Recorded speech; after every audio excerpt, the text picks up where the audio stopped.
ਸਾਲ ਦੀ ਉਮਰ 'ਚ ਅੱਜ ਦੇ ਦਿਨ ਤੱਕ ਕੋਈ ਇਹੋ ਜਿਹਾ ਮੌਲਵੀ ਨਹੀਂ ਸੁਣਿਆ ਜਿਹਨੇ ਇਹ ਆਖਿਆ ਹੋਵੇ ਕਿ ਯਾਰ ਜੁੱਤੀ ਜਿਹੜੀ ਹੈਗੀ ਨਾ ਇਹ ਚੁੱਕ ਕੇ ਤੇ ਮਸਜਿਦ ਦੇ ਅੰਦਰਲੀ ਸਾਈਡ ਤੇ ਯਾਨੀ ਕਿ ਜਿਹੜਾ ਸਫਾ ਵਾਲਾ ਏਰੀਆ ਹੁੰਦਾ ਜਿੱਥੇ ਨਮਾਜ਼ ਪੜ੍ਹੀ ਦੀ ਉੱਥੇ ਆਪ ਸਾਹਿਬ ਨਾਤ ਖਵਾਨੀ ਦਾ ਤੁਹਾਡਾ ਨਿਜ਼ਾਮ ਕੈਸਾ ਚੱਲ ਰਿਹਾ ਹੈ? ਨਾਤ ਖਾਨੀ ਅੱਜ ਕੱਲ ਸਰਦੀਆਂ ਦੇ ਪੇਸ਼ ਨਜ਼ਰ ਥੋੜੀ ਜੀ ਡਾਊਨ ਹੈ।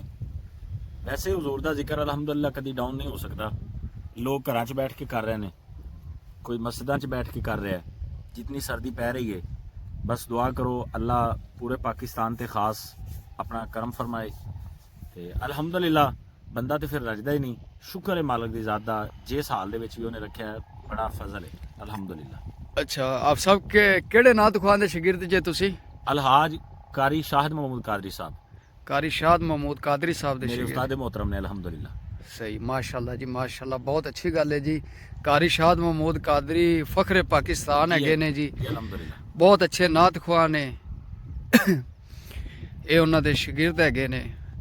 ਆਪ ਸਾਹਿਬ ਇਸ ਤੋਂ ਇਲਾਵਾ ਤੁਹਾਡੇ ਕੋਲ ਇੱਕ ਛੋਟਾ ਜਿਹਾ ਸਵਾਲ ਪੁੱਛ ਸਕਨੇ ਆ? ਜੀ ਬਿਸਮਿਲ੍ਲਾ। ਅਕਸਰ ਜਦੋਂ ਆਪਾਂ ਜਾਈਦਾ ਹੈਗਾ ਤੇ ਨਾਤ ਖੁਆ ਨਾਤਾ ਪੜਦੇ ਹੁੰਦੇ ਨੇ ਜੀ, ਤੇ ਜਦੋਂ ਆਪਾਂ ਉਹਨਾਂ ਤੋਂ ਪੈਸੇ ਸੱਟੀ ਦੇ ਨੇ ਜੀ ਉਹ ਫਿਰ ਦੁਬਾਰਾ ਸੁਰ ਲੰਮਾ ਕਿਉਂ ਚੱਕ ਲੈਂਦੇ ਨੇ? ਤੁਸੀਂ ਤਾਂ ਇਹਨਾਂ ਚੀਜ਼ਾਂ ਨੂੰ ਬਿਹਤਰ ਜਾਣਦੇ ਹੋ। ਮੈਂ ਤੁਹਾਨੂੰ ਇਸ ਗੱਲ ਦਾ ਜਵਾਬ ਦੇਣਾ। ਜੀ ਜੀ, ਜਿਹੜਾ ਬੰਦਾ ਪੈਸੇ ਦੇਣ ਵਾਸਤੇ ਆ ਰਿਹਾ ਹੁੰਦਾ ਨਾ ਸਟੇਜ ਤੇ, ਜਿਹੜਾ ਨਾਤ ਖਾਨ ਦੀ ਖਿਦਮਤ ਕਰ ਰਿਹਾ ਹੁੰਦਾ, ਹਾਂਜੀ ਹਾਂਜੀ, ਉਹਨੂੰ ਜਿਹੜੀ ਗੱਲ ਅੱਛੀ ਲੱਗਦੀ ਹੈ ਨਾ, ਹਾਂਜੀ ਉਹ ਫਿਰ ਇਸ਼ਾਰੇ ਨਾਲ ਕਹਿ ਦੇਵੇ, ਕੰਨ 'ਚ ਕਹਿ ਦੇ ਕਿ ਇਹ ਚੀਜ਼ ਨੂੰ ਦੁਬਾਰਾ ਫਿਰ ਪੜੋ, ਫਿਰ ਦੁਬਾਰਾ ਪੜੋ, ਫਿਰ ਦੁਬਾਰਾ ਪੜੋ, ਇਹ ਆਵਾਜ਼ ਤੁਹਾਡੀ ਬਹੁਤ ਅੱਛੀ ਲੱਗੀ, ਇਹ ਆਵਾਜ਼ ਦੁਬਾਰਾ ਲਾਓ। ਇਹ ਸਾਡੀ ਮਜਬੂਰੀ ਬਣ ਜਾਂਦੀ ਹੈ ਆਵਾਜ਼ ਦੁਬਾਰਾ ਲਾਣਾ ਬਾਰ-ਬਾਰ। ਨਹੀਂ ਆਪ ਸਭ ਤੁਹਾਡੀ ਮਜਬੂਰੀ ਬਣ ਜਾਂਦੀ ਹੈਗੀ ਕਿ ਮਾਲ ਆ ਰਿਹਾ ਹੁੰਦਾ ਤਾਂ ਕਰਕੇ। ਦੇਖੋ ਉਹ ਇੱਕ ਸ਼ੇਰ ਹੈਗਾ ਨਾ ਕਿ ਮਸਜਿਦ ਢਾ ਦੇ ਮੰਦਰ ਢਾ ਦੇ ਜੋ ਕੁਝ ਰਹਿੰਦਾ, ਇੱਕ ਬੰਦੇ ਦਾ ਦਿਲ ਨਾ ਤੋੜੀ ਕਿਉਂਕਿ ਦਿਲਾਂ ਵਿੱਚ ਖੁਦਾ ਰਹਿੰਦਾ। ਬੇਸ਼ੱਕ ਜੀ ਬੇਸ਼ੱਕ, ਕਿਉਂ ਨਹੀਂ, ਬਾਬੇ ਬੁੱਲੇ ਸ਼ਾਹ ਦਾ ਕੌਲ ਹੈਗਾ ਜੀ, ਕਲਾਮ ਹੈ ਉਹਨਾਂ ਦਾ। ਹਾਂਜੀ, ਤੇ ਅਗਰ ਕਿਸੇ ਦੀ ਅਸੀਂ ਨਹੀਂ ਮੰਨਾਂਗੇ, ਪੈਸੇ ਤੇ ਠੀਕ ਹੈ, ਉਹ ਇੱਕ ਦੁਨੀਆਦਾਰੀ ਦਾ ਨਿਜ਼ਾਮ ਹੈ, ਉਹ ਲੰਗਰ ਆ ਰਿਹਾ, ਜਿਹੜਾ ਲੰਗਰ ਨਸੀਬਾਂ 'ਚ ਹੈ, ਜਿਹੜਾ ਉਹ ਆਣਾ ਹੀ ਆਣਾ ਹੈ। ਲੇਕਿਨ ਜੇਕਰ ਅਸੀਂ ਉਹਨਾਂ ਦੀ ਗੱਲ ਨਹੀਂ ਮੰਨਾਂਗੇ ਤੇ ਫਿਰ ਉਹਨਾਂ ਦੇ ਦਿਲ ਨੂੰ ਠੇਸ ਪਹੁੰਚੇਗੀ, ਤੇ ਫਿਰ ਅਸੀਂ ਕੌਣ ਹੁੰਦੇ ਆ ਕਿਸੇ ਦੇ ਦਿਲ ਤੇ ਠੇਸ ਪਹੁੰਚਾਉਣ ਵਾਲੇ, ਕਿਉਂਕਿ ਦਿਲਾਂ 'ਚ ਤਾਂ ਖੁਦਾ ਰਹਿੰਦਾ।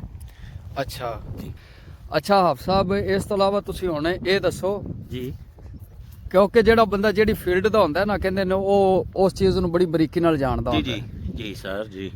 ਜਿਹੜੇ ਵੱਡੇ ਨਾਤ ਖੁਆਨ ਨੇ, ਜਿਵੇਂ ਮਾਸ਼ਾਅੱਲਾ ਹੁਣ ਤੁਹਾਡੇ ਉਸਤਾਦ ਮੋਹਤਰਮ ਹੈਗੇ ਨੇ, ਉਹਨਾਂ ਦਾ ਇੱਕ ਨਾਮ ਹੈਗਾ ਪਾਕਿਸਤਾਨ ਵਿੱਚ ਇੰਟਰਨੈਸ਼ਨਲ ਲੈਵਲ ਤੇ, ਬੜਾ ਉਹਨਾਂ ਦਾ ਨਾਮ ਹੈਗਾ, ਉਹ ਇੰਟਰਨੈਸ਼ਨਲ ਲੈਵਲ ਤੇ ਮਾਸ਼ਾਅੱਲਾ ਜਾ ਕੇ ਨਾਤ ਖੁਆਨੀ ਕਰ ਵੀ ਰਹੇ ਨੇ ਇਸ ਟਾਈਮ। ਜੀ ਬਿਲਕੁਲ ਇਸ ਤਰ੍ਹਾਂ ਹੀ। ਠੀਕ ਹੈ। ਇਹ ਲੋਕ ਕਹਿੰਦੇ ਨੇ ਜੀ ਇਹ ਮੌਲਵੀ ਜਿਹੜੇ ਹੈਗੇ ਨੇ ਇਹ ਬੜੀਆਂ ਡਿਮਾਂਡਾਂ ਕਰਦੇ ਨੇ ਕਿ 2 ਲੱਖ ਦਿਓ, 4 ਲੱਖ ਦਿਓ, ਅਸੀਂ ਤਾਂ ਆਣਾ ਹੈਗਾ। ਨਾਤ ਖੁਆ ਹਜ਼ਰਾਤ ਹੋ ਗਏ, ਮੁਫਤੀ ਹਜ਼ਰਾਤ ਹੋ ਗਏ, ਇਹ ਗੱਲ ਸੱਚ ਹੈ ਜੀ? ਇਹ ਗੱਲ ਠੀਕ ਹੈ, ਡਿਮਾਂਡਾਂ ਕਰਦੇ ਨੇ। ਡਿਮਾਂਡ ਕਰਨਾ ਵੀ ਉਹਨਾਂ ਦੀ ਇੱਕ ਮਜਬੂਰੀ ਹੈ। ਉਹ ਮਜਬੂਰੀ ਕੀ ਹੈ ਪੁੱਛੋ? ਕੀ ਮਜਬੂਰੀ ਸਰ ਜੀ? ਮਜਬੂਰੀ ਇਹ ਹੈ ਕਿ ਦੇਖੋ, ਮੈਂ ਇੱਕ ਨਾਤ ਖਾਨਾ, ਮੈਨੂੰ 18 ਤੋਂ 20 ਸਾਲ ਹੋ ਗਏ ਨੇ ਨਾਤ ਖਾਨੀ ਕਰਦਿਆਂ ਨੂੰ, ਮਾਸ਼ਾਅੱਲਾ। ਮੈਂ ਅੱਜ ਤੱਕ ਡਿਮਾਂਡ ਨਹੀਂ ਕੀਤੀ। ਸਹੀ, ਮੇਰੀ ਮਾਰਕੀਟ ਦੇ ਅੰਦਰ ਨਾ ਕੋਈ ਇੱਜ਼ਤ ਹੈ, ਨਾ ਕੋਈ ਰਿਸਪੈਕਟ ਹੈ, ਨਾ ਕੋਈ ਪ੍ਰੋਟੋਕੋਲ ਹੈ। ਸਹੀ, ਇਹ ਨਾਤ ਖਾਨ ਡਿਮਾਂਡ ਕਰਦਾ ਜਿਹੜਾ, ਉਹਦਾ ਪ੍ਰੋਟੋਕੋਲ ਵੀ ਅੱਛਾ ਹੈ, ਉਹਦੀ ਸਿਟਿੰਗ ਵੀ ਬਹੁਤ ਅੱਛੀ ਹੈ, ਸਹੀ, ਉਹਦਾ ਸਟੇਜ ਤੇ ਵੀ ਹਯਾ ਬਹੁਤ ਅੱਛਾ, ਹਯਾ ਵੀ ਬਹੁਤ ਅੱਛਾ ਹੈ।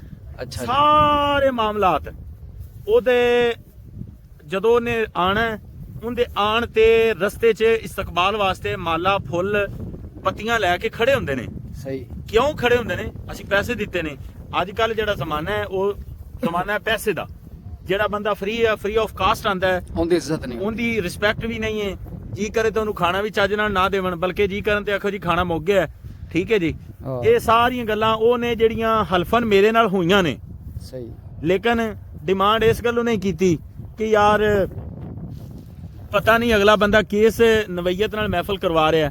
ਠੀਕ ਹੈ, ਬਹੁਤ ਅੱਛੀ ਗੱਲ ਆਪ ਸਾਹਿਬ, ਇਹ ਗੱਲ ਸੋਚਣੀ ਚਾਹੀਦੀ। ਪਤਾ ਨਹੀਂ ਅਗਲਾ ਬੰਦਾ ਕਿਸ ਹਿਸਾਬ ਨਾਲ ਮਹਿਫਲ ਕਰਵਾ ਰਿਹਾ, ਕਿੰਨੇ ਸ਼ੌਕ ਨਾਲ ਇਸ ਬੰਦੇ ਨੇ, ਕਿਸੇ ਬੰਦੇ ਨੇ ਅਗਰ ਹਾਫਿਜ਼ ਅਰਸਲਾਨ ਨੂੰ ਸੱਦਿਆ, ਤੇ ਜੇ ਅਗਰ ਹਾਫਿਜ਼ ਅਰਸਲਾਨ 2 ਲੱਖ ਲੈ ਕੇ ਜਾਏਗਾ ਤੇ ਉਹਦੇ ਦਿਲ 'ਚ ਪਤਾ ਨਹੀਂ ਕੀ ਜਾਏਗੀ ਕਿ ਹਾਫਿਜ਼ ਅਰਸਲਾਨ ਨੇ 2 ਲੱਖ ਲੈ ਕੇ ਸਾਡੇ ਕੋਲ ਆਣਾ ਸੀ।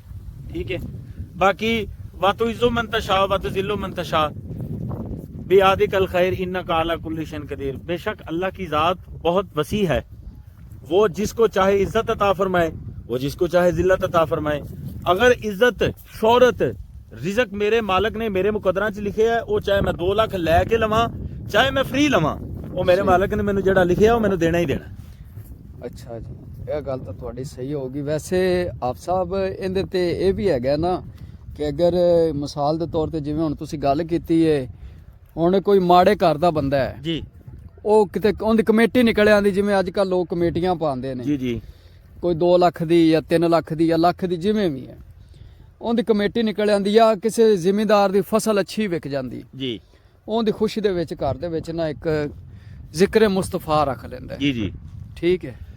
ਤੇ ਉਹ ਕਿਸੇ ਵੱਡੇ ਨਾਥ ਖੁਆ ਨੂੰ ਸੱਦੇ ਜੀ, ਉਹ 2 ਲੱਖ ਹੀ ਉਹ ਮੰਗ ਲਵੇ, ਜੀ 2 ਲੱਖ ਉਹਦੇ ਕੋਲ ਸਾਰਾ ਹੋਵੇ। ਜੀ, ਇੱਕ ਬੰਦੇ ਦੀ ਆਸ ਹੁੰਦੀ ਹੈ ਨਾ, ਇੱਕ ਸ਼ੌਂਕ ਹੁੰਦਾ ਕਿ ਯਾਰ ਮੈਂ ਇੱਕ ਅੱਛੇ ਤੋਂ ਅੱਛੇ ਨਾਥ ਖੁਆ ਨੂੰ, ਇੱਕ ਨਾਮਵਰ ਨਾਥ ਖੁਆ ਨੂੰ ਪੜਾਵਾਂ। ਜੀ, ਹਰ ਬੰਦਾ ਸੋਚਦਾ ਹੈ ਹਰ ਬੰਦਾ ਸੋਚਦਾ ਹੈ।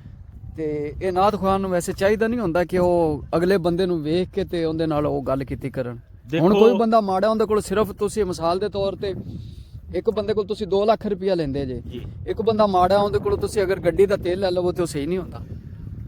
ਦੇਖੋ ਗੱਲ ਫਿਰ ਮੈਂ ਉਹੀ ਕੀਤੀ ਹੈ, ਇਹ ਜ਼ਮਾਨਾ ਇਸ ਤਰ੍ਹਾਂ ਦਾ ਹੈ ਕਿ ਉਹ 2 ਲੱਖ ਨਹੀਂ ਲੈ ਕੇ ਆਏਗਾ, ਉਹਦੀ ਇੱਜ਼ਤ ਰਿਸਪੈਕਟ ਨਹੀਂ ਹੋਏਗੀ। ਨਹੀਂ, ਇੱਜ਼ਤ ਰਿਸਪੈਕਟ ਹੋਣਾ, ਜਿਹੜੇ ਉੱਤੋਂ ਬੰਦੇ ਆਏ ਨੇ ਉਹਨਾਂ ਨੂੰ ਕੀ ਪਤਾ ਵੀ ਇਹਨੇ ਕਿੰਨੇ ਲਏ ਨੇ, ਕੀ ਕੀਤਾ। ਰਿਸਪੈਕਟ ਉਸ ਬੰਦੇ ਨੇ ਇਕੱਲੇ ਨੇ ਥੋੜੀ ਕਰਨੀ ਹੁੰਦੀ, ਰਿਸਪੈਕਟ ਤਾਂ ਪੂਰੇ ਪੰਡਾਲ ਨੇ ਕਰਨੀ ਹੁੰਦੀ ਤੇ ਲੇਕਿਨ ਜਿਹੜਾ ਮਾਲਕ ਮਹਿਫਲ ਕਰਵਾਉਣ ਵਾਲਾ ਉਹਦੇ ਦਿਲ ਦੇ ਵਿੱਚ ਹੀ ਇਹ ਗੱਲ ਆ ਜਾਂਦੀ, ਲੈ 2 ਲੱਖ ਵਾਲਾ ਨਾਥ ਖਾਂ ਤੇ ਮੈਂ ਫ੍ਰੀ ਸਾਧ ਲਿਆ, ਠੀਕ ਹੈ। ਉਹਨੇ ਕੀ ਕਰਨਾ ਹੈ, ਜੀ ਕਰੇ ਤੇ ਉਹਨੂੰ ਫੁੱਲਾਂ ਦਾ ਹਾਰ ਵੀ ਨਾ ਪਾਵੇ ਤੇ ਜੀ ਕਰੇ ਤੇ ਉਹਨੂੰ ਚੱਜ ਨਾਲ ਰੋਟੀ ਵੀ ਨਾ ਦੇਵੇ। ਕਿਉਂ? ਕੀ ਇਹਦੀ ਮੈਂ ਮਸਰੂਫ ਬੜਾ ਸੀ, ਤੇ ਜਦੋਂ 2 ਲੱਖ ਦਿੱਤਾ ਹੋਏਗਾ ਨਾ ਤੇ ਫਿਰ ਸਾਰੀ ਮਸਰੂਫੀਅਤ ਦੇ ਵਿੱਚੋਂ ਟਾਈਮ ਕੱਢ ਕੇ ਉਸ ਬੰਦੇ ਨੂੰ ਟਾਈਮ ਵੀ ਦੇਵੇਗਾ। ਗੱਲ ਸਹੀ ਤੁਹਾਡੀ ਜੀ। ਆਪ ਸਭ ਕਦੀ ਅੱਜ ਦੇ ਦਿਨ ਤੱਕ 18-19 ਸਾਲ ਦਾ ਕਰਸਾ ਬੜਾ ਅਰਸਾ ਹੁੰਦਾ ਹੈ, ਜ਼ਿੰਦਗੀ ਦਾ ਇੱਕ ਬੜਾ ਅਹਿਮ ਹਿੱਸਾ ਹੈ। ਜੀ ਜੀ, ਠੀਕ ਹੈ। ਇਸ ਇੰਨੇ ਅਰਸੇ ਦੇ ਵਿੱਚ ਕਦੀ ਤੁਸੀਂ ਡਿਮਾਂਡ ਕੀਤੀ ਕਿਸੇ ਬੰਦੇ ਨੂੰ ਕਿ ਮੈਂ ਜੀ ਤੁਹਾਡੇ ਕੋਲ ਆਵਾਂਗਾ, ਮੈਨੂੰ ਗੱਡੀ ਦਾ ਤੇਲ ਦਿਓ ਜਾਂ ਮੈਨੂੰ ਇੰਨੇ ਪੈਸੇ ਦਿਓਗੇ ਤੇ ਮੈਂ ਤੁਹਾਡੇ ਕੋਲ? ਦੇਖੋ ਲੰਬੇ ਸਫ਼ਰ ਤੇ ਡਿਮਾਂਡ ਫਕਤ ਖਰਚੇ ਦੀ ਕਰੀਦੀ ਹੈ। ਨਹੀਂ, ਤੁਸੀਂ ਸਭ ਨਾਲੋਂ ਜ਼ਿਆਦਾ ਡਿਮਾਂਡ ਕਿੰਨੀ ਕੀਤੀ ਹੈ ਤੇ ਕਿਹੜੇ ਸ਼ਹਿਰ ਵਿੱਚ ਗਏ ਸੀ ਤੇ ਕੀਤੀ? ਮੈਂ 29 ਜਨਵਰੀ ਅਲਹਮਦੁਲਿਲਾ ਮੈਂ ਰਹੀਮ ਯਾਰ ਖਾਨ ਪੜ੍ਹਨ, ਮਾਸ਼ਾਅੱਲਾ ਜੀ, ਔਰ ਸਾਦਕਾਬਾਦ ਦੇ ਨਜ਼ਦੀਕ ਹੈ, ਤਕਰੀਬਨ 8 ਤੋਂ 9 ਘੰਟੇ ਦਾ ਸਫ਼ਰ ਹੈ। ਤਕਰੀਬਨ 28 ਤੋਂ 30 ਹਜ਼ਾਰ ਰੁਪਏ ਮੇਰੀ ਗੱਡੀ ਦਾ ਰੈਂਟ ਹੈ। ਸਹੀ, ਠੀਕ ਹੈ ਜੀ। ਫਿਰ ਜਿਹੜੇ ਮੇਰੇ ਨਾਲ ਲੜਕੇ ਨੇ ਜਿਨ੍ਹਾਂ ਨੇ ਮੇਰੇ ਪਿੱਛੇ ਕੋਰਸ ਕਰਨਾ ਹੁੰਦਾ ਹੈ, ਜਿਨ੍ਹਾਂ ਨੇ ਮੇਰੇ ਪਿੱਛੇ ਜ਼ਿਕਰ ਕਰਨਾ ਹੁੰਦਾ ਹੈ, 5 ਤੋਂ 6 ਹਜ਼ਾਰ ਰੁਪਏ ਉਹਨਾਂ ਦੀ ਮਜ਼ਦੂਰੀ ਹੈ। ਸਹੀ, ਠੀਕ ਹੈ। 40,000 ਰੁਪਏ ਮੇਰੀ ਮੈਂ ਉੱਥੇ ਲਿਆ ਹੈ, ਡਿਮਾਂਡ ਹੈ ਜੀ ਮੇਰੀ 40,000। ਦੇਖੋ 40,000 ਰੁਪਏ ਤੇ ਮੇਰਾ ਸਿੱਧਾ ਖਰਚਾ ਹੈ। ਉੱਤੋਂ ਜਿਹੜੇ ਹੋ ਗਿਆ ਉਹ ਤੁਹਾਡੇ ਮੁਕੱਦਰ। ਦੇਖੋ ਮੈਨੂੰ ਇੱਕ ਬੰਦੇ ਨੇ ਸਵਾਲ ਕੀਤਾ ਜੀ, ਅਸੀਂ ਤੁਹਾਨੂੰ ਇੰਨੇ ਪੈਸੇ ਦੇਵਾਂਗੇ ਤੇ ਤੁਸੀਂ ਸਾਡੇ ਕੋਲ ਸਟੇਜ ਤੇ, ਅਸੀਂ ਤੁਹਾਡੀ ਸਟੇਜ ਤੇ ਖਿਦਮਤ ਬਹੁਤ ਅੱਛੀ ਕਰ ਦਿਆਂਗੇ, ਤੇ ਉਹਦੇ ਵਿੱਚ ਜਿੰਨੇ ਉਹ ਪੈਸੇ ਦੇ ਰਹੇ ਸਨ ਉਹਦੇ ਵਿੱਚ ਮੇਰਾ ਖਰਚਾ ਵੀ ਪੂਰਾ ਨਹੀਂ ਹੋ ਰਿਹਾ ਸੀ, ਤੁਸੀਂ ਜੀ ਔਖੇ ਸੌਖੇ ਹੋ ਕੇ ਮੈਨੇਜ ਕਰ ਲਓ ਤੇ ਅਸੀਂ ਤੁਹਾਡੀ ਸਟੇਜ ਤੇ ਬਹੁਤ ਅੱਛੀ ਖਿਦਮਤ ਕਰ ਦਿਆਂਗੇ।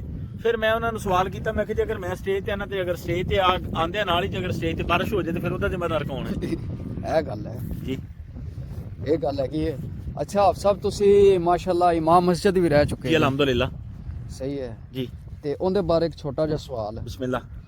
ਜੁੱਤੀ ਦੀ ਕੀ ਵੈਲਿਊ ਹੁੰਦੀ ਹੈ? ਜੁੱਤੀ ਜਿਹੜੀ ਆਪਾਂ ਪਾਈ ਹੋਈ ਹੈ, ਜੁੱਤੀ ਦੀ ਕੀ ਵੈਲਿਊ ਹੈ? ਹਾਂ ਦੇਖੋ ਜੁੱਤੀ ਦੀ ਵੈਲਿਊ ਇਹ ਹੈ ਕਿ ਬੰਦਾ ਪਾ ਕੇ ਟੁਰੇਗਾ ਹਾਂ ਤੇ ਲੋਕ ਕਹਿਣਗੇ ਯਾਰ ਵੇਖ ਭਾਵੇਂ ਗਰੀਬ ਹੈ ਲੇਕਿਨ ਜੁੱਤੀ ਤੇ ਪੈਰਾਂ 'ਚ ਹੈਗੀ ਸੋਨਾ। ਨਹੀਂ, ਮਸਜਿਦ ਦੇ ਲਿਹਾਜ਼ ਨਾਲ ਅਗਰ ਤੁਸੀਂ ਜੁੱਤੀ ਪਾਈ ਹੋਈ ਹੈ ਜੀ, ਠੀਕ ਹੈ ਜੀ, ਜੁੱਤੀ ਭਾਵੇਂ ਤੁਹਾਡੀ ਨਵੀਂ ਹੈ ਭਾਵੇਂ ਪੁਰਾਣੀ ਹੈ, ਜੀ, ਤੁਸੀਂ ਮਸਜਿਦ ਦੇ ਅੰਦਰ ਲੈ ਕੇ ਜਾ ਸਕਦੇ ਹੋ ਜੇ ਸਫਾ ਵਾਲੀ ਜਗ੍ਹਾ ਕਿਸੇ ਤੇ? ਸੂਰਤ ਵੀ ਨਹੀਂ। ਉਹਦੀ ਵਜ੍ਹਾ ਕਿ ਦੇਖੋ ਜ਼ਮੀਨ ਹੈ, ਇੱਕ ਮਿਸਾਲ ਦੇ ਤੌਰ ਤੇ ਇਹ ਜ਼ਮੀਨ ਹੈ, ਹਾਂਜੀ, ਇੱਥੇ ਕੋਈ ਬੰਦਾ ਪਿਸ਼ਾਬ ਕਰ ਦਿੰਦਾ ਹੈ, ਹਾਂਜੀ, ਉਹ ਪਿਸ਼ਾਬ ਹੈ ਨਾਪਾਕ। ਬਿਲਕੁਲ, ਅਗਰ ਨਾਪਾਕ ਜਗ੍ਹਾ ਤੂੰ ਜੁੱਤੀ ਗੁਜ਼ਰ ਗਈ, ਹਾਂਜੀ, ਜੁੱਤੀ ਦਾ ਥਲੜਾ ਹਿੱਸਾ ਨਾਪਾਕ ਜਗ੍ਹਾ ਤੂੰ ਲੱਗ ਗਿਆ, ਹਾਂ ਹਾਂ, ਕਿਆ ਤੁਹਾਨੂੰ ਇਸ ਗੱਲ ਦਾ ਪਤਾ ਹੈ ਜਾਂ ਨਹੀਂ ਪਤਾ? ਜ਼ਮੀਨ ਤੇ ਸਾਰੀ ਰੱਬ ਦੀ ਹੈ। ਨਹੀਂ, ਮੇਰਾ ਨਾ ਸਵਾਲ ਬੜਾ ਸ਼ਾਰਟਕਟ ਜਿਹਾ ਤੁਹਾਡੇ ਨਾਲ ਕਿ ਤੁਸੀਂ ਮਸਜਿਦ ਦੇ ਵਿੱਚ ਇਮਾਮ ਮਸਜਿਦ ਵੀ ਰਹਿ ਜੇ, ਤੁਸੀਂ ਉਸ ਤੋਂ ਹਟ ਕੇ ਜਦੋਂ ਤੁਸੀਂ ਦਰਸ ਵਿੱਚ ਰਹਿ ਜੇ, ਮਦਰਸੇ 'ਚ ਹਿਫਜ਼ ਕਰਦੇ ਰਹਿ ਜੇ, ਤੁਸੀਂ ਇਹ ਨਿਜ਼ਾਮ ਆਪ ਬੜਾ ਵੇਖਿਆ ਜੀ, ਮੈਂ ਦੇਖਿਆ। ਤੇ ਅੱਜ ਕੱਲ ਦੇ ਮੌਲਵੀ ਹਜ਼ਰਾਤ ਲੋਕਾਂ ਨੂੰ ਇਹ ਗੱਲ ਕਿਉਂ ਨਹੀਂ ਦੱਸਦੇ? ਮੈਨੂੰ ਇਸ ਗੱਲ ਦੀ ਮੌਲਵੀਆਂ ਦੀ ਸਮਝ ਨਹੀਂ ਆਉਂਦੀ ਕਿ ਢੇਡ ਦਾ ਰੌਲਾ ਅਗਰ ਸਿੱਧੀ ਗੱਲ ਜੁੱਤੀ ਦੱਸਣ ਤੁਸੀਂ ਅਗਰ ਮਿਸਾਲ ਦੇ ਤੌਰ ਤੇ ਭਾਵੇਂ ਚੁੱਕ ਕੇ ਚਲੇ ਜਾਓ, ਜੀ, ਠੀਕ ਹੈ, ਮੈਨੂੰ ਥੋੜਾ ਜਿਹਾ ਸਭ ਸ਼ਊਰ ਹੈ ਨਾ, ਉਹਦੇ ਮੁਤਾਬਕ ਇਹ ਹੈ ਕਿ ਜੁੱਤੀ ਜਿਹੜੀ ਹੈ ਨਾ, ਜੀ, ਜੀ, ਉਹ ਜੁੱਤੀ ਹੈ ਜੀ, ਜੁੱਤੀ ਤਾਂ ਜੁੱਤੀ ਹੈ। ਭਾਵੇਂ ਤੁਸੀਂ ਚੁੱਕ ਕੇ ਲਿਜਾ ਕੇ ਹੱਥ ਨਾਲ ਮਸਜਿਦ ਦੇ ਅੰਦਰ ਰੱਖ ਦਿਓ ਨਾ, ਦਰਵਾਜ਼ੇ ਦੇ ਪਿੱਛੇ ਲੋਕ ਰੱਖਦੇ ਨੇ, ਅੰਦਰਲੀ ਸਾਈਡ ਤੇ ਰੱਖਦੇ ਨੇ, ਇੰਜੀ ਹੈ, ਉਹ ਜੁੱਤੀ ਹੀ ਰਹਿਣੀ ਹੈ, ਉਹ ਨਾਪਾਕ ਹੀ ਰਹਿਣੀ ਹੈ ਜੀ, ਉਹ ਨਾਪਾਕ ਹੀ ਰਹਿਣੀ। ਸਹੀ ਹੈ। ਤੇ ਭਾਵੇਂ ਤੁਸੀਂ ਪਾ ਕੇ ਚਲੇ ਜਾਓ, ਹੈ ਜੁੱਤੀ ਦੇਖੋ, ਭਾਵੇਂ ਹੱਥੇ ਚੁੱਕ ਕੇ ਲਿਜਾਓ ਤੇ ਭਾਵੇਂ ਪਾ ਕੇ ਲਿਜਾਓ ਜੀ ਤੇ ਬਿਲਕੁਲ। ਮੌਲਵੀ ਲੋਕਾਂ ਨੂੰ ਬਾਜ਼ ਔਕਾਤ ਮੈਂ ਬੜੇ ਵੇਖੇ ਨੇ, ਮੈਂ ਤਾਂ ਅੱਜ ਦੇ ਦਿਨ ਤੱਕ ਕੋਈ ਇਹੋ ਜਿਹਾ ਮੌਲਵੀ ਸੁਣਿਆ ਹੀ ਨਹੀਂ ਜਿਹਨੇ ਕਿਸੇ ਮਸਜਿਦ ਦੇ ਵਿੱਚ ਜੁਮੇ ਦੇ ਬਿਆਨ 'ਚ ਅੱਗੇ ਪਿੱਛੇ ਕਿਸੇ ਨੇ ਦੱਸਿਆ ਹੋਵੇ ਕਿ ਯਾਰ ਇਹ ਜੁੱਤੀ ਅੰਦਰ ਨਾ ਲਿਆਂਦੀ ਕਰੋ। ਸਰ ਜੀ ਸਿੱਧੀਆਂ ਗੱਲਾਂ ਨੇ, ਅਗਰ ਕੋਈ ਮੌਲਵੀ ਸਿੱਧੀਆਂ ਗੱਲਾਂ ਦੱਸੇਗਾ ਤੇ ਮੌਲਵੀ ਨੂੰ ਕਿਸੇ ਨੇ ਮਸਜਿਦ 'ਚ ਰਹਿਣ ਨਹੀਂ ਦੇਣਾ। ਉਹਨੇ ਕਹਿਣਾ ਲੈ ਤੂੰ ਏਡਾ ਵੱਡਾ ਮੌਲਵੀ ਰਿਹਾ, ਏਡਾ ਤੂੰ ਇਮਾਮ ਮਸਜਿਦ ਰਿਹਾ, ਏਡਾ ਤੂੰ ਪੜ੍ਹਿਆ ਲਿਖਿਆ ਰਿਹਾ, ਤੂੰ ਆਦੇ ਭਾਂਡੇ ਚੁੱਕ ਤੇ ਘਰ ਚੱਲ, ਅਸੀਂ ਕਿਸੇ ਹੋਰ ਮੌਲਵੀ ਨੂੰ ਸੱਦ ਕੇ ਜੁਮੇ ਪੜ੍ਹਾ ਲਾਂਗੇ, ਕਿਸੇ ਹੋਰ ਮੌਲਵੀ ਨੂੰ ਸੱਦ ਕੇ ਨਮਾਜ਼ਾਂ ਪੜਵਾ ਲਾਂਗੇ। ਵੇਖੋ ਨਾ ਫਿਰ ਗੱਲ ਤਾਂ ਉਹੀ ਆ ਗਈ ਹੈ ਕਿ ਮੌਲਵੀ ਜਿਹੜੇ ਹੈਗੇ ਨੇ ਉਹ ਮਸਜਿਦਾਂ 'ਚ ਬੈਠੇ ਕਿਉਂ ਨੇ।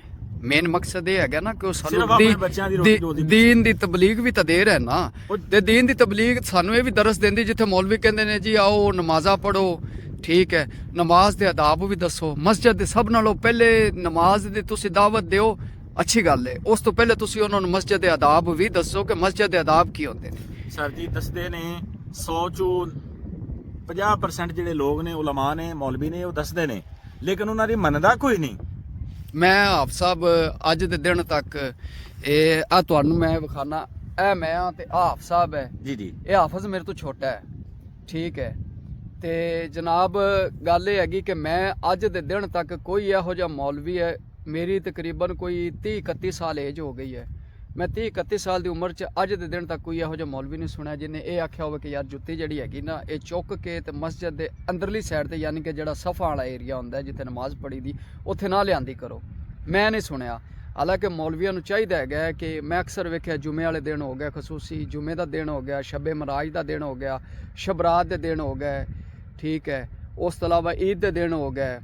ਇਸ ਤਰ੍ਹਾਂ ਮੌਲਵੀਆਂ ਨੂੰ ਮੈਂ ਨਹੀਂ ਵੇਖਿਆ ਕਿ ਉਹਨਾਂ ਨੇ ਕਦੀ ਕਿਸੇ ਨੂੰ ਆਖਿਆ ਹੋਵੇ ਕਿ ਯਾਰ ਨਾ ਕੋਈ ਥੋੜਾ ਜਿਹਾ ਬਿਆਨ ਇਹ ਕਰ ਦੇਣ ਕਿ ਯਾਰ ਜੁੱਤੀ ਜਿਹੜੀ ਹੈਗੀ ਨਾ ਇਹ ਬਾਹਰ ਲਾਈ ਕਰੋ। ਜਿਹੜਾ ਬੰਦਾ, ਮੈਂ ਤੁਸੀਂ ਵੀ ਸੁਣਿਆ ਲੋਕੀ ਕਹਿੰਦੇ ਨੇ ਜੀ ਮੈਂ ਆਦਾ 2 ਕਰੋੜ ਦਾ ਕੰਮ ਛੱਡ ਕੇ ਆ ਗਿਆ ਨਮਾਜ਼ ਪੜ੍ਹਨ ਵਾਸਤੇ, ਜੀ ਠੀਕ ਹੈ, ਉਹ 2 ਕਰੋੜ ਦਾ ਕੰਮ ਛੱਡ ਕੇ ਸਾਡੇ ਪਿੱਛੇ ਆਇਆ ਨਹੀਂ, ਆਪਣੀ ਆਖਰਤ ਸਵਾਰਨ ਵਾਸਤੇ ਆਇਆ। ਆਪਣੀ ਆਖਰਤ ਫਿਰ ਇੰਜ ਵੀ ਸਵਾਰੇ ਨਾ, 2 ਕਰੋੜ ਦਾ ਕੰਮ ਛੱਡ ਦਿੱਤਾ ਹੈਗਾ, 200 ਦੀ ਜੁੱਤੀ ਕਿਉਂ ਨਹੀਂ ਬਾਹਰ ਰੱਖ ਕੇ ਆਇਆ।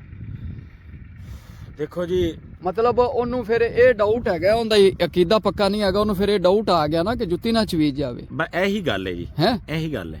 2 ਕਰੋੜ ਦਾ ਕੰਮ ਛੱਡ ਦਿੱਤਾ, ਉਹਨੂੰ ਉਹ ਫਿਕਰ ਨਹੀਂ ਹੋਈ ਕਿ ਮੇਰੇ ਕੋਲ ਪਿੱਛੋਂ ਦੁਕਾਨ ਨਾ ਤੋੜ ਦੇਵੇ, ਉਹਨੂੰ ਸਿਰਫ 200 ਦੀ ਜੁੱਤੀ ਦੀ ਫਿਕਰ ਹੋ ਗਈ।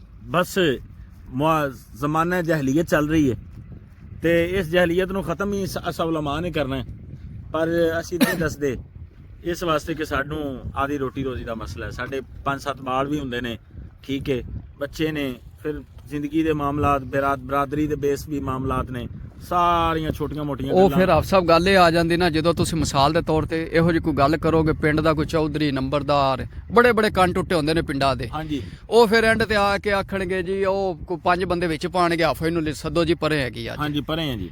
ਪਰੇ ਮੈਂ ਤੁਹਾਨੂੰ ਦੂਸਰੇ ਲਫ਼ਜ਼ਾਂ ਸਮਝਾਵਾਂ, ਸਾਡੇ ਇਲਾਕੇ 'ਚ ਪਰੇ ਉਹਨੂੰ ਕਹਿੰਦੇ ਨੇ ਜਿਹੜੀ ਪੰਚਾਇਤਾਂ ਹੁੰਦੀਆਂ ਨੇ ਨਾ, ਜਿਰਗੇ ਵੀ ਲੋਕੀ ਕਹਿੰਦੇ ਨੇ ਉਹਨੂੰ, ਪੰਚਾਇਤ ਵੀ ਕਹਿੰਦੇ ਨੇ, ਸਾਡੇ ਜ਼ਿਆਦਾਤਰ ਲੋਕ ਇਹਨੂੰ ਪਰੇ ਕਹਿੰਦੇ ਨੇ। ਜੀ ਇਸ ਤਰ੍ਹਾਂ ਹੀ ਹੈ।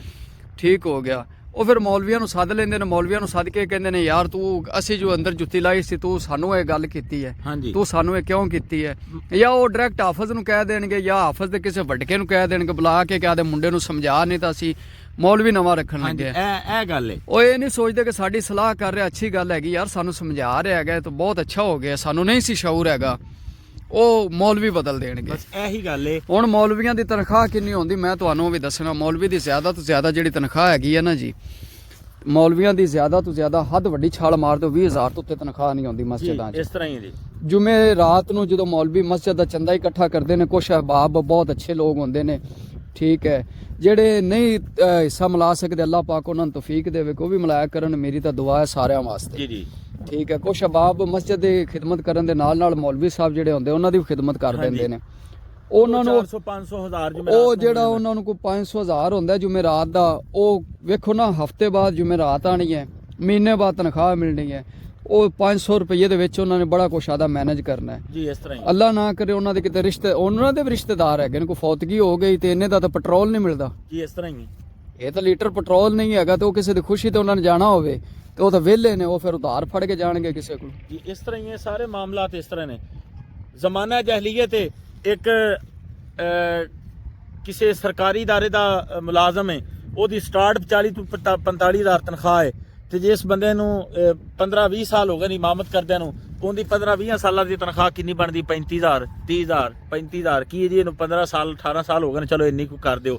ਉਸ ਨਹੀਂ ਹੁਣ ਤਾਂ ਹਾਫਿਜ਼ ਨੂਨ ਲੀਗ ਨੇ ਵੀ ਤੁਹਾਡੇ ਵਾਸਤੇ ਬੜਾ ਅੱਛਾ ਕਾਨੂੰਨ ਪਾਸ ਕੀਤਾ ਹੋਇਆ ਹੈ ਕਿ 25,000 ਰੁਪਇਆ ਮੌਲਵੀਆਂ ਦੀ ਉਹ ਲੱਗ ਗਈ ਹੈ, ਤਨਖਾਹ ਲੱਗ ਗਈ ਹੈ। ਦੇਖੋ ਜੀ, ਚਲੋ ਜੀ ਇਹ ਠੀਕ ਹੋ ਗਿਆ, ਅੱਛਾ ਹੋ ਗਿਆ, ਮਿਹਰਬਾਨੀ ਜੀ ਨੂਨ ਲੀਗ ਵਾਲਿਆਂ ਦੀ, ਅੱਲਾ ਉਹਨਾਂ ਦਾ ਭਲਾ ਕਰੇ ਕਿ ਉਹਨਾਂ ਨੂੰ ਕੁਝ ਖਿਆਲ ਆਇਆ ਹੈ ਉਲਮਾ ਦਾ, ਇਹ ਮਿਹਰਬਾਨੀ ਉਹਨਾਂ ਦੀ, ਅੱਲਾ ਉਹਨਾਂ ਨੂੰ ਸਲਾਮਤ ਰੱਖੇ।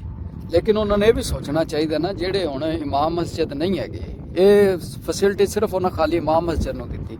ਜਿਹੜੇ ਹਿਫਜ਼ ਕੁਰਾਨ ਹੈਗੇ ਨੇ, ਜਿਨ੍ਹਾਂ ਕੋਲ ਹਿਫਜ਼ ਜਿਨ੍ਹਾਂ ਨੇ ਕੀਤੇ ਹੋਏ ਨੇ, ਉਹਨਾਂ ਕੋਲ ਸੰਤਾਂ ਹੁੰਦੀਆਂ ਨੇ ਬਕਾਇਦਾ ਦਰਸ ਦੀਆਂ, ਆਪਦੇ ਦੀਆਂ, ਮਦਰਸੇ ਦੀਆਂ ਵੀ ਉਹਨਾਂ ਨੇ ਹਿਫਜ਼ ਕੀਤਾ ਹੋਇਆ। ਮਦਰਸਾ ਇੱਕ ਸੰਤ ਦਿੰਦਾ ਆਪਦੀ ਜੀ, ਤੇ ਉਹਨਾਂ ਨੂੰ ਚਾਹੀਦਾ ਉਹਨਾਂ ਬੱਚਿਆਂ ਨਾਲ ਵੀ ਤਾਮਨ ਕਰੋ। ਚਲੋ ਜਿੱਥੇ ਵੱਡੇ ਮੌਲਵੀ ਜਿਹੜੇ ਨੇ ਮਸਜਿਦਾਂ ਦੇ, ਜਿਹੜੇ ਇਮਾਮ ਮਸਜਿਦ ਨੇ, ਉਹਨਾਂ ਨੂੰ 25 ਦਿੰਦੇ ਨੇ, ਤਾਂ ਉਹਨਾਂ ਨੂੰ ਚਲੋ 12 ਦੇ ਦੇਣ, 10 ਦੇ ਦੇਣ। ਇਹ ਹੋਣਾ ਚਾਹੀਦਾ। ਦੇਖੋ ਜੀ ਹੋਣਾ ਚਾਹੀਦਾ, ਅੱਲਾ ਕਰੇ। ਦੇਖੋ ਮੈਂ ਆਪਣੀ ਹੋਸ਼ੋ ਹਵਾਸ਼ ਦੇ ਅੰਦਰ ਪਹਿਲੀ ਦਫਾ ਇਹ ਦੇਖਿਆ ਕਿ ਗੌਰਮੈਂਟ ਨੇ ਸਰਕਾਰ ਉਲਮਾ ਦੀਆਂ, ਇਮਾਮ ਆਇਮਾ ਮਸਾਜਿਦ ਦੀਆਂ ਤਨਖਾਹਾਂ ਲਾਤੀਆਂ ਨੇ। ਅੱਲਾ ਕਰੇਗਾ ਵਕਤ ਇਹ ਵੀ ਆਏਗਾ ਕਿ ਮੁਦਾਰਸ ਜਿਹੜੇ ਨੇ, ਜਾਂ ਮਦਾਰਸ ਦੇ ਅੰਦਰ ਜਿਹੜੇ ਬੱਚੇ ਪੜ੍ਹਦੇ ਨੇ, ਕੁਰਾਨ ਹਿਫਜ਼ ਕਰਦੇ ਨੇ, ਅੱਲਾ ਕਰੇਗਾ ਉਹਨਾਂ ਦਾ ਵੀ ਖਿਆਲ ਕੀਤਾ ਜਾਏਗਾ। ਸਹੀ ਹੋ ਗਿਆ। ਚਲੋ ਜੀ, ਤੁਹਾਨੂੰ ਨਾ ਹੁਣ ਅਗਲੀ ਵੀਡੀਓ 'ਚ ਮਿਲਾਂਗੇ ਜੀ, ਇੰਸ਼ਾਅੱਲਾ। ਵੀਡੀਓ ਬਹੁਤ ਲੰਮੀ ਹੋ ਗਈ।